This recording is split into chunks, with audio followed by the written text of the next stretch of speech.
Kako pa Evropska unija lahko pomaga mladim? Prvo to seveda, da ni meja, da se lahko potuje brez potnih listov po celi Evropi.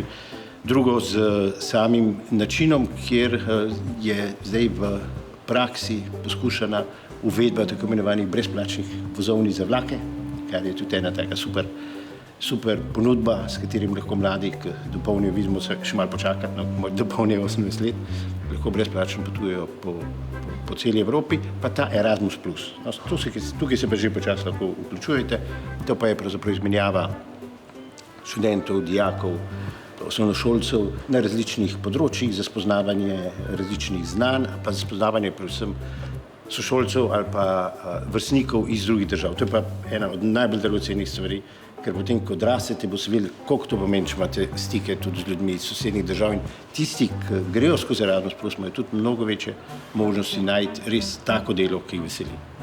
Kaj pa vam najbolj všeč v Bruslju? Mislite, razen krompirčka pa pomfrija?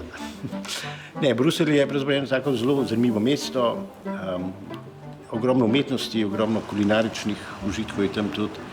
Predvsem je pa tako zelo veliko mesto multikulturnosti in tam res lahko srečaš ljudi iz vsega sveta, vseh barv, vseh ras. Zelo dinamično mesto, to pa moram reči, ki nikoli ne spi.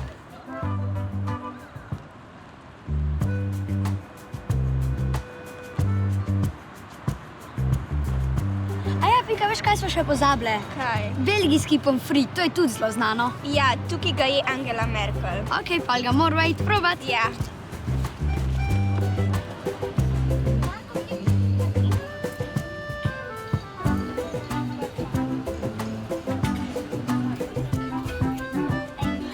Izabela, mislim, da se morava vrniti nazaj k piji.